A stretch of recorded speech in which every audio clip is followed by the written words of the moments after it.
નવસારી મહાનગરપાલિકાના વેરાવળ વિસ્તારમાં છેલ્લા ઘણા મહિનાઓથી પાણીની સમસ્યાથી સ્થાનિક રહેવાસીઓ પરેશાન બન્યા છે। અનેક પરિવારોને પૂરતા ફોર્સથી પાણી મળતું ન હોવાના કારણે રોજિંદા જીવનમાં મુશ્કેલીનો સામનો કરવો પડી રહ્યો છે। નવસારીના વેરાવળના કૃષ્ણા એપાર્ટમેન્ટમાં રહેતા દક્ષાબેન ઈશ્વરભાઈ પટેલે જણાવ્યું કે છેલ્લા 2 મહિનાથી પાણી ખૂબ જ ધીમા ફોર્સથી આવે છે, જેના કારણે એપાર્ટમેન્ટના ઉપરના માળે પાણી પહોંચતું નથી।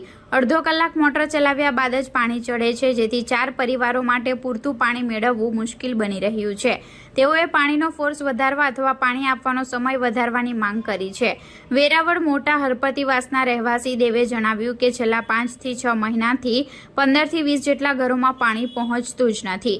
સવારે અને સાંજે માત્ર અડધો કલાક પાણી મળતું હોવાથી રહેવાસીઓને જરૂરી પ્રમાણમાં પાણી મળતું નથી।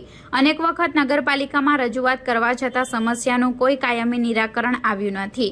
રહેવાસીઓએ નવી પાણીની લાઈન નાખવાની તેમજ પાણીનો સમય અને ફોર્સ વધારવાની માંગ કરી છે।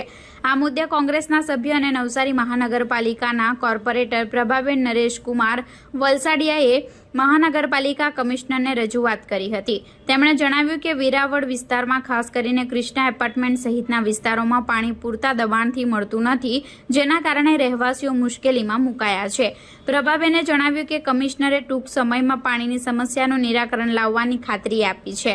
હવે સ્થાનિકો આશા રાખી રહ્યા છે કે મહાનગરપાલિકા તાત્કાલિક કાર્યવાહી કરીને પાણીના ફોર્સ અને સમયગાળામાં વધારો કરશે, જેથી રહેવાસીઓને પૂરતું પાણી મળી શકે। પ્રભાબેન નરેશકુમાર વલસાડિયા, કોંગ્રેસી સભ્ય, નવસારી મહાનગરપાલિકા। આજ રોજ અમે વેરાવળ ગામની સમસ્યા લઈને આવ્યા છે। પાણી ત્યાં બિલકુલ આવતું નથી। એ લોકોને વિસ્તારમાં સવારે અડધો કલાક પાણી આવે, પણ એપાર્ટમેન્ટમાં પૂરતું પાણી ચડતું નથી અને તે એપાર્ટમેન્ટમાં 2 જણા વેરો ભરતા હોવાથી એ 2 જણાને પાણી મળતું છે એવું બી નથી। એ લોકોને બી પાણી નથી અને મોટર મૂકી દે એટલે ફોર્સ ઓછો થઈ જતો છે। એટલે અમે આ કમિશનરશ્રીને રજૂઆત કરી છે કે ત્યાં ફોર્સ વધારવામાં આવે અને તાત્કાલિક ધોરણે એ લોકોના પાણીની સમસ્યાનું નિરાકરણ કરે અને કમિશનરશ્રી અમને બાંહેધરી આપી છે કે ટૂંક સમયમાં એનું નિરાકરણ થશે। અમારા એપાર્ટમેન્ટમાં અમે છે ને, તમારું નામ શું? મારું નામ દક્ષાબેન ઈશ્વરભાઈ પટેલ, દરવાજા મોહલ્લો। શું સમસ્યા લઈને આવ્યા છો? આ પાણી અમારે તો 2 મહિનાથી પાણી એટલું ધીમું આવે ને, તો અમારા એપાર્ટમેન્ટમાં અમે પાણી પહોંચી નથી વળતું।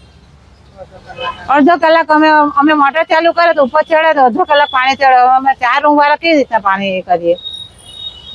એટલે અમને પાણીનો ફોર્સ વધારી આપો કાં તો પાણીનો કલાક વધારી આપો એમ। હા, નહીં તો પછી નવા કનેક્શન આપ, કારણ કે પાણી વેરો તો અમે ભરતા જ છે દર વર્ષે। ઘર વેરામાં આવી જ જાય અમારા પાણી વેરો। 10 કેનમાં પેલો છે તે આવે અમારા પર પાણી વેરો ને અમારા એપાર્ટમેન્ટમાં કનેક્ટ આવીને જોઈએ તો તમે જોઈ જાઓ કે કેવી સિચ્યુએશનમાં અમે જીવતા છે એમ। પાણી કેટલું આવે, હા, તો પછી પાણી વેરો અમારો જ આવતો છે ને અમે કાયમ ભરીએ, કभी પાણીની તકલીફ પડે અમને। એટલા સારું। મારું નામ દેવ છે અને હું વેરાવળ મોટા હરપતિવાસનો રહેવાસી છું। અમારે અહીંયા છેલ્લા 5 થી 6 મહિનાથી પાણીની સમસ્યા છે। 15 થી 20 ઘરો એવા છે જેની અંદર પાણી જરાક પણ આવતું નથી ને તેમાં સવારે અડધો કલાક ને સાંજે અડધો કલાક, એટલામાં પાણીની કોઈને પણ જોઈએ તેટલું પાણી મળી જ નહીં શકે। ને તે છતાં બી હજુ અમે અગાડી પણ ઘણીવાર નગરપાલિકામાં રિક્વેસ્ટ કરી છે કે અમારે અહીંયા પાણીની આ રીતની સમસ્યા છે, તો તમે આવો અને એનું કંઈ નિવારણ કરો। તે છતાં બી હજુ પણ કોઈ બી જાતનું નિવારણ કર્યું છે નથી ને ઘણા સમયથી અમે કહેતા છે કે જો પાણીની સગવડ નહીં થતી અમારી લાઈનમાં તો અમને કોઈ નવી લાઈન કાઢી આપો, પણ તેનું પણ કોઈ હજુ નિવારણ નથી કર્યું। ને અમે કહેતા છે કે સવારે કલાક ને સાંજે કલાક, 2 કલાક એવી રીતના પાણી મોકલો તો અમને પૂરતું પાણી મળી રહે। હવે નવા મકાનો બને છે અમારે અહીંયા, નવા મકાનોમાં પાણી ભરવું કે છાંટવું તે અમારે વિચારવા પર મજબૂર થઈ ગયેલા છે। તો એ નવા મકાનો માટે પાણી અમારે ક્યાં લેવા જવાનું? અમારે નગરપાલિકામાંથી શું પૈસા ખર્ચીને ટેન્કર મંગાવવાના પાણીના?